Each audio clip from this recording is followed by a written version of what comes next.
Merci Eliante, merci Tiouch de m'avoir invité. Merci d'être aussi nombreux à être venus. Il y a beaucoup de visages connus, des visages amis qui suivent, qui sont vraiment des compagnons de route. Merci à tous d'être là, un samedi où on nous parle de cyclones qui risquent d'arriver. Merci. Ce livre a pour moi été un long travail, un long parcours. Il m'a demandé 10 ans de travail. J'ai bien dit 10 ans, sinon plus. Et pendant ces 10 ans, j'ai fouillé un peu partout. Dans ma propre mémoire, dans certains livres, malheureusement, je ne suis pas historienne, je ne suis pas allée aux archives, mais je pense que je vais y aller. Et je me suis retrouvée devant un grand vide, mais vraiment un énorme vide et un grand désarroi. On n'en parle pas, on en parle très mal. Et finalement, les 10 ans, j'ai passé par toutes les phases de rage, de colère, de tristesse, de désarroi, et maintenant, peut-être, merci, de sérénité. Je vais parler un peu de moi et de mon enfance. Et dans mon enfance, il y a ma mère qui chantait tout le temps « Ah, j'en ai dit ». Puis il y a une voix avec un sourire devant moi. « Ne nous oubliez pas, Seigneur. Ne nous oubliez pas. » Je vais le lire en malgache et je vous traduis. « Achamana Timor, puis il y a une voix avec « Achamamanaria manarafchano, mitutir panzaka kateru nurlo, Achamana Timor, puis il y a une voix avec. » Ça se termine comme ça. Tapata balalanda van baitaksho, kalja te utunga pizarano. Mitenen arteov, mamalia jo, achamina timor pienvadak. Ne m'oubliez pas, Seigneur, qui écoutez les prières. Ne m'oubliez pas, ne me rejetez pas, ne nous oubliez pas. Et en ce moment, il n'y a que du bruit et de la fureur. C'est tout ce que je vois autour de moi. Mais j'aimerais bien arriver à votre sérénité. Dites, Seigneur, parlez. Ne restez pas silencieux, Seigneur. Répondez-moi. Ne m'oubliez pas, Seigneur. Quand vous avez... Excusez-moi, à chaque fois je bégaye sur ce passage. Quand vous avez 10 ans et que votre mère chantonne ça tout le temps, vous avez la gorge qui se noue. Que s'est-il passé? Et tout le temps, sur l'histoire de Madagascar, je me dis toujours, que s'est-il vraiment passé? C'est vraiment une question lancinante. Ça a été pour moi une question lancinante. 95, que s'était-il passé? J'ai été au lycée français, au lycée Jules Ferry. On me parlait de la Seine, du Rhône, de la je sais pas, du traité de Maastricht, etc. À Madagascar, je ne savais pas. Je ne savais rien. Rien, rien. Et ensuite, après le bac, je suis allée faire des études de malgache. J'ai choisi le malgache plutôt que d'aller faire du français, du latin ou du grec. Et là, paradoxalement, la colonisation, l'histoire de la colonisation à Madagascar et de la colonisation en règle générale, je l'ai compris par l'histoire de France et l'histoire de l'Europe. Dans les années 1830, au début donc, la France entre dans une transition démographique. Démographiquement, ça explose. Donc il fallait que les gens partent. Et c'est une période où il y a une émigration vers les pays neufs. Les pays neufs étant les États-Unis, le Canada, l'Australie, la Nouvelle-Zélande, etc.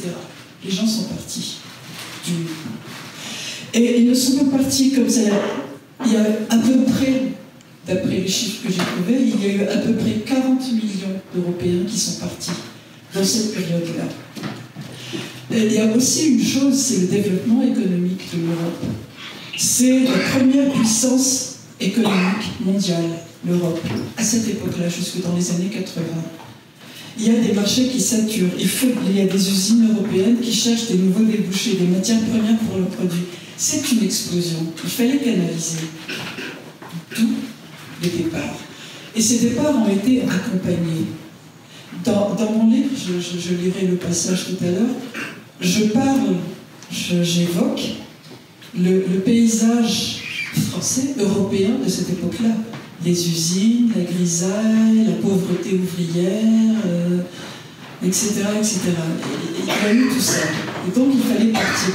Et quand on commence à poser des questions aux Janatans, aux descendants de Janatans, souvent leurs parents étaient des gens très pauvres qui sont venus ici pour essayer de se refaire une vie. Ça fait partie de l'histoire. Certains ont réussi, d'autres pas.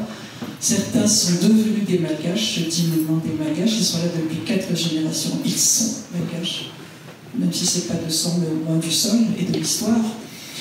Donc ils sont là. Donc tout ça, c'est une comment on dit ça, c'est tout un 1880, 90, c'est tout ça. C'est toute cette atmosphère-là de développement, de grisaille, etc. Et là, je le dis au début de mon texte. Pour ceux qui ont le livre, c'est la page 21. En attendant, en France, l'entrée en guerre se préparait. Félicien Le Guen partait pour Madagascar en expédition. Ils avaient besoin de l'armée française là-bas pour sauver le pays des Itons. Mais on ne parlait jamais dans la famille. Un militaire ne parle pas. Il reste sur son camp à soi avec sa dignité et surtout ne rapporte rien. Rien de ce qui pourrait être confidentiel. On avait très vite appris dans la famille. En attendant, tout semblait gris sur cette route vers Marseille.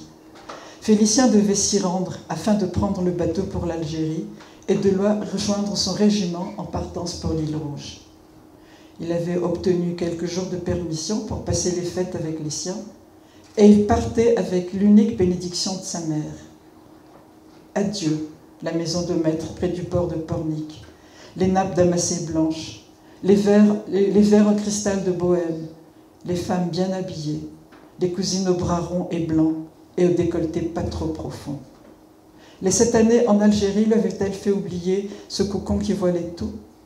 Il n'avait plus souvenance des couleurs tièdes du nord de la France, celles des usines et des robes défraîchies des ouvrières, leurs silhouettes un peu voûtées et leurs visages fatigués. Il avait le cœur serré en regardant tout cela, refusant de se dire qu'il risquait fort de le voir pour la dernière fois, et n'osant s'avouer qu'il y avait quelque chose d'émouvant dans ce paysage besogneux et triste. Il ne s'attendait pas à cela de la part de la France. Ça, c'est ce que je l'ai dit, c'est devenu la première puissance mondiale économique. Et dans la réalité, j'ai fait le choix de regarder l'histoire non de la part des gouvernements, mais de la part de la population. Dans la population, c'était ça. D'un côté, les nappes damassées, et de l'autre côté, les ouvrières. Parce qu'en fait, quand on analyse, sans polémique et tranquillement, si on peut, les causes du fait colonial sont très diverses. Il y a l'économie, les recherches de débouchés et de matières premières, la religion. Il faut développer la religion et sortir ce peuple de la sauvagerie, démographique et surtout politique. Parce que ces années-là, entre les nations européennes en tout cas, il y a une grande concurrence économique. Et il y a aussi une grande concurrence pour la possession du monde, entre la France, l'Angleterre, l'Allemagne, j'en passe à des meilleurs. Et coloniser était donc un moyen de renforcer la puissance et le dynamisme économique du pays. Je le dis quelque part.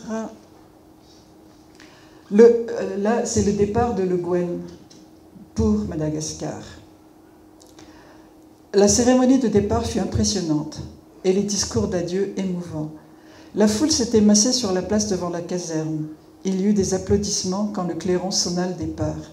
Il était tôt le matin quand le convoi démarra.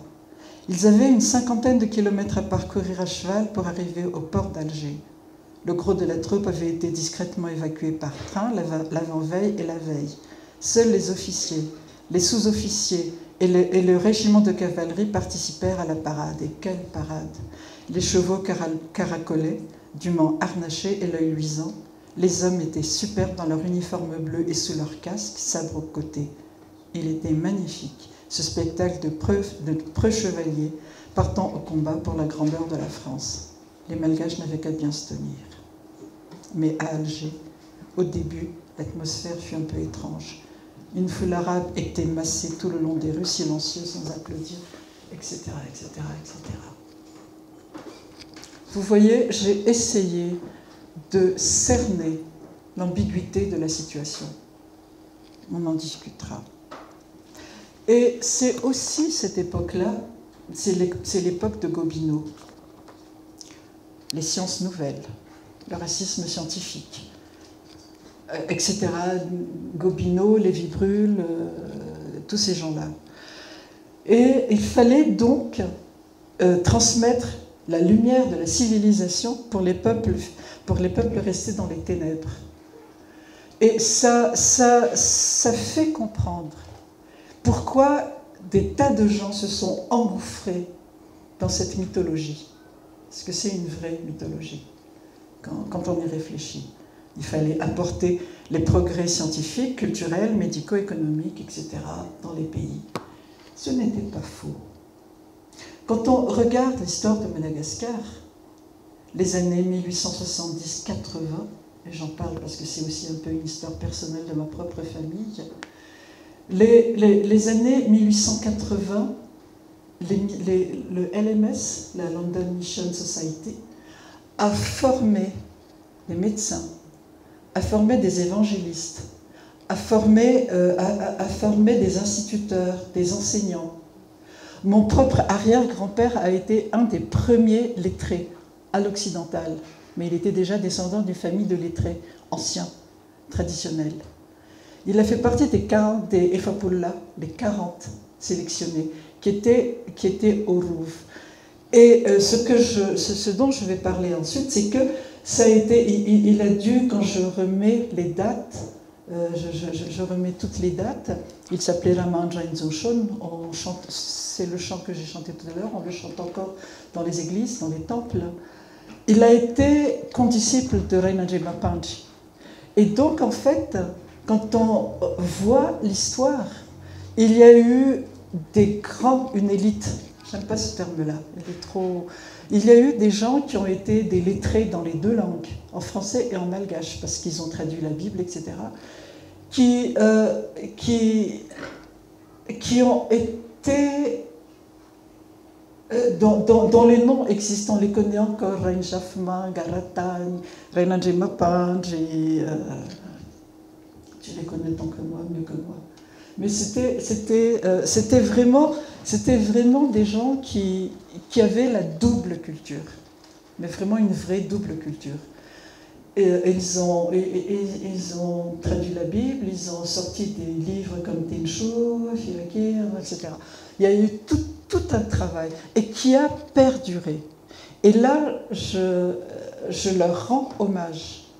Parce que je crois que sans cette génération qui a été formée par le London Mission Society, ensuite formée par les jésuites, ensuite, et qui ont formé quelque chose d'extraordinaire, qui était le Ishanenbulen, qui étaient tous les deux, en fait je suis très fière de mon arrière-grand-père, parce que le Ishanenbulen, excusez-moi, je roule des mécaniques, parce que le Ishanenbulen, un des fondateurs, c'était mon arrière-grand-père. Et tous les 6 mois, il réunissait les chefs d'église, de temple, et ils se réunissaient. Et ce n'était pas seulement pour parler religion, c'était pour parler aussi politique, pour parler aussi société. Et si vous voulez, si actuellement, à mon avis, je signe ce que je dis, si actuellement il y a encore une culture malgache très forte qui persiste, surtout dans les campagnes, c'est grâce au curé. Je pense à M. bref, excusez-moi, j'ai trop de mémoire. Je pense au curé, surtout maintenant, parce qu'il y a eu toute une... Enfin, c'est pas le sujet d'aujourd'hui. Il y a eu les pasteurs, il y a eu les instituteurs, il y a eu toute cette formation qui a duré très longtemps, jusqu'à maintenant, où maintenant on est entré dans l'ultralibéralisme, passons. Mais tout ce qui est, je pense, essai de développement durable, il faut en passer par les églises et les temples, actuellement. Et les jésuites. Passons. Mais si j'ai parlé de la colonisation, du côté malgache, ce n'était pas vraiment la joie. Parce que, et certes, il y a eu ça. Et en fait, les gens dont j'ai parlé tout à l'heure étaient des grands résistants, sans parler politique. Mais il fallait voir que comment on appelle ça, la structure économique du pays a reposé essentiellement sur l'esclavage, la traite des esclaves. On n'en parle pas, il faudrait commencer à en parler, et parler des séquelles maintenant de ce système. La traite des esclaves a créé une oligarchie. Et ça a été monstrueux. Monstrueux.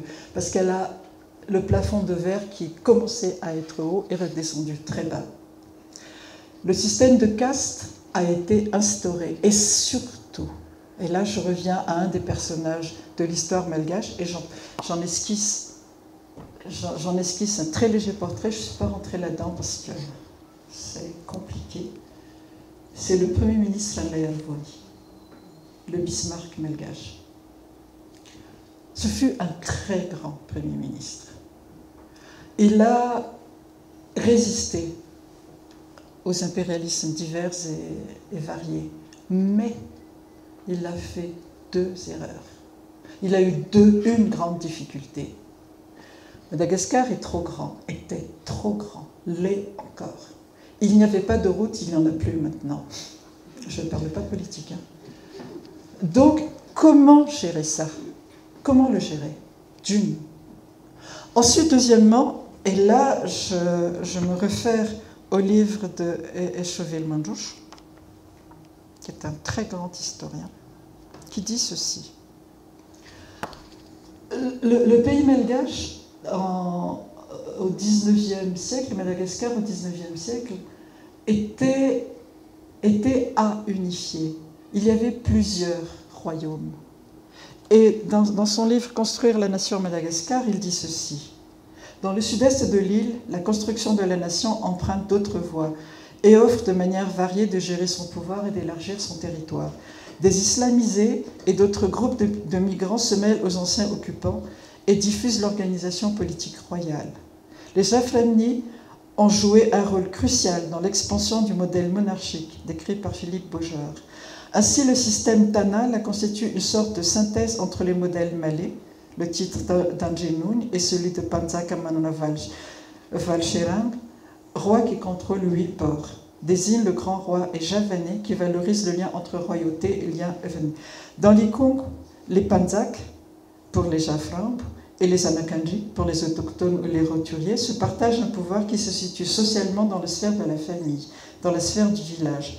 Dans la région, pour les Panzakapé et les Anakanji. En d'autres termes, il n'existe qu'un seul grand roi au Panzakapé, le Njenuni. Et sur les hauts plateaux, il y a comment on appelle ça? Bon, pardon. Après l'effondrement de leur pouvoir dans la région de Matitan, dû aux attaques des islamisés fondateurs du royaume Temur, les Jaflamini survivants s'établissent dans la Nouche. À l'instar de ce qui s'est passé dans le centre et au sud-est du pays, chaque région a suivi un cheminement particulier. C'est cette phrase qui est le plus importante. Il y a eu un cheminement particulier. Il y a eu plusieurs royaumes. Comment gérer ça? Anjanapunmer Neradam, je me tourne vers Eliane, avait essayé de commencer un système d'unification du royaume qui se faisait par mariage, par lien entre les rois. Il y avait Rachalim, il y avait des tas de... Enfin bon, bref, le Vaknankaracha est devenu Myrne comme ça, les Béjanjans sont devenus Myrne comme ça. Je le sais parce que je suis à moitié Béjanjan. Et donc, il y avait des alliances qui étaient faites. Et petit à petit, le royaume s'est constitué comme ça, a essayé de se constituer comme ça. Mais quand l'oligarchie est arrivée, je ne cite pas de nom, excusez-moi, quand l'oligarchie est arrivée et qu'elle a fondé le royaume sur la traite des esclaves, il a fallu centraliser. Et à partir de là, ça a été la catastrophe. C'est ma théorie que je signe. Il était très difficile, surtout sur son vieil âge, à Ranlaervoun de tenir le pays. Il ne pouvait pas. Il était trop âgé, fatigué, trahi par un système politique et économique de prédation, parce que la traite, c'est de la prédation, et prédation des humains. Sa vieillesse a été une série de trahisons, notamment par ses propres enfants. Comment voulez-vous qu'il puisse faire face aux puissances coloniales? C'était impossible. Impossible. Donc, le pays était trop grand. Le système de traite et de racialisme a réduit à l'esclavage, à la déportation de milliers de jeunes gens. Ceux qui auraient pu gouverner ont été réduits au silence et à l'impuissance. C'est là que démarre 95. D'abord 85. 83, 85. La date est importante. C'est la première guerre coloniale franco-malgache. C'est aussi le traité de Zanzibar et c'est aussi Bismarck. Et je crois qu'on ne dit pas assez fort. Malheureusement pour nous, nous avons été les premiers de la liste à tenir tête. Et on a tenu tête. On a failli gagner en 85. Mais ça a été très cher payé. Il y a eu une guerre qui a opposé la France à Madagascar entre 83 et 85.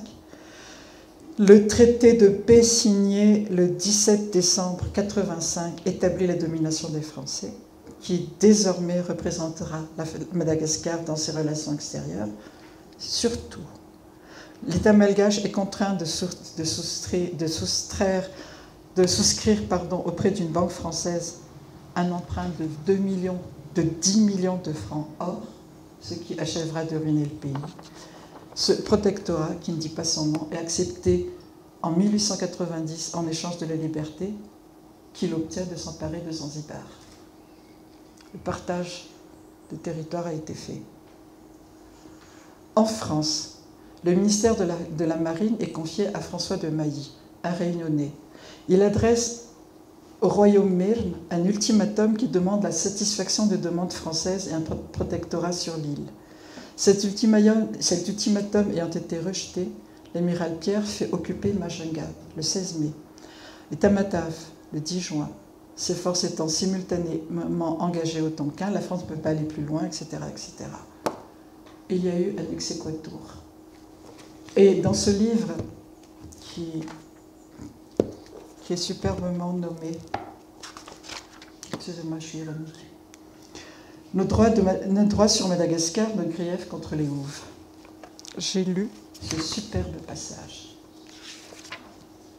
C'est le compte-rendu des pourparlers entre les plénipotentiaires malgaches et Rainandjimapatch, donc, et l'amiral Mio et Baudet en Boutmank, Tamatave. Donc c'était Rainandjimapatch, mais il n'est pas cité. On ne dit pas son nom. Je vous cite juste quelques passages qui m'ont fait hurler. Monsieur Baudet. Monsieur le gouverneur, à propos de l'indépendance de Madagascar, vous en faites trop souvent des répétitions. Depuis le mois d'octobre et février, en effet, nous l'avons dit, mais vous n'avez pas voulu, et le 8 avril, les négociations ont été rompues.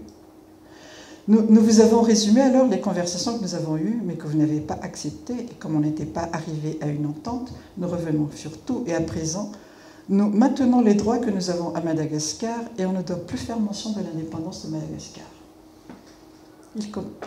L'amiral. Ceci est arrêté. Et voici pourquoi, dans le commencement, vous n'avez pas accepté. La France était fatiguée de voir cet état de choses. Nous voulons prendre nos propriétés, tout le nord, donc tout le nord de Madagascar, et elles ne vous appartiennent pas, car vous n'êtes pas de ce pays, mais vous venez du dehors. C'est l'amiral français qui parle au malgache, le gouverneur. Alors, selon ce que vous dites là, qui sont les maîtres du pays? Nous autres malgaches ou vous autres français? Nous autres. Vous êtes des oufs, donc vous n'êtes pas des malgaches. Le gouverneur, vous savez fort bien que relativement à l'ancienneté de l'arrivée ici, c'est nous autres malgaches qui sommes les maîtres du pays depuis nos ancêtres, c'est pourquoi nous avons la possession jusqu'à ce jour. Et surtout, je vous évite les joyeusetés de ce texte.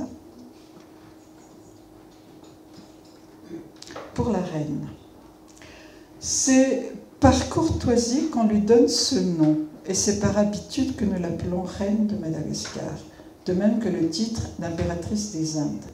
Mais cela ne veut pas dire que toutes les Indes lui appartiennent, ce n'est que par déférence pour elle. J'arrête là. Si vous voulez, je crois que cette époque, heureusement que ça change, cette époque a été une époque très difficile à vivre. Et je pense à la population, et je pense à certains, parce qu'en fait la résistance se faisait dans les églises, et aussi dans les douanes, ce qui est un rôle extrêmement important.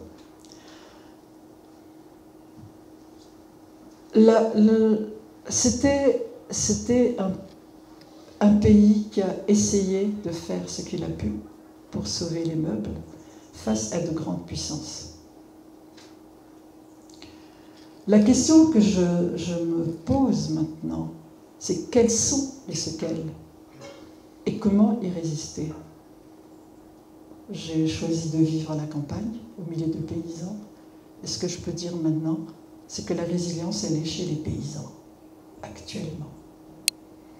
Et qu'il y a toute une culture qui résiste, surtout une culture à la pauvreté, une culture à la dictature, disons ce qu'il en est, ce qu'il y en a eu, il y en a peut-être encore, je ne sais pas, je ne suis pas politique, enfin en tout cas pas devant vous. Et toute cette histoire et ce dont j'ai choisi, le projecteur que j'ai choisi sur ce livre, c'est surtout 1895, j'en ai parlé là, mais c'est surtout l'invasion, les invasions. Comment un peuple résiste-t-il face aux invasions? Comment fait-il? Comment se préserve-t-il? Comment se protège-t-il? Et quelles sont les douleurs? Les douleurs de la traite des esclaves, la douleur des dictatures qui se sont répétées. Il y a des grosses douleurs là. Et c'est de ça dont j'ai parlé. Et aussi d'une... Après, on va discuter. Et aussi de la manière dont... Merde. Excusez-moi, je voulais vous montrer la manière dont les gens résistaient. Je vous dis, là, il y a un... Comment il parlait? Les cantiques tournaient comme une antienne, page 122 pour ceux qui ont le livre. Celle-ci fut même transmise aux enfants, qui la chantèrent sans savoir ce qu'elle représentait. Comment auraient-ils pu le savoir? Tout était tellement silencieux. Les disciples des dieux malgaches se faisaient entendre, eux aussi, toutes les nuits. Leur litanie résonnait, accompagnée par le son des flûtes. Où j'y ai joué, ta petite zeta, où j'y ai joué, où j'y ai joué, où j'y ai joué. Ensuite, ils nous disent que les flûtes appelaient les idoles anciennes. Ils, c'était peut-être un Jinapunumirn ou un Jimshar, l'un des rois dieux, ou Raquel Malage, la grande idole, ou le dieu des chrétiens, peu importe. En fait, il fallait prier. Ce pays était perdu, disaient et répétaient les servantes détentrices de la parole des ancêtres. Les étrangers s'apprêtaient à le gouverner, car le peuple avait commis le parjure et oublié les rituels anciens. Il fallait retrouver les divinités malgaches, car celles-ci étaient enterrées dans la terre sacrée, disait-elle. Et dans les temples, je saute un passage, les femmes se dressèrent et dirent Tayu Jai Janario, Tayum Tanai, Tayum Janakai. Quand vous allez dans les douanes, c'est encore ce qu'elles disent. Où j'ai joué. Tayu Jai Janario, Janahare, Tayu Jai, Tayu. Froid. Maintenant, on savait ce qui se passait. Voilà. Ça a été 10 ans de ce qui aurait pu être une psychanalyse. J'en suis sortie sereine, tranquille. Maintenant, on discute. Merci d'avoir écouté.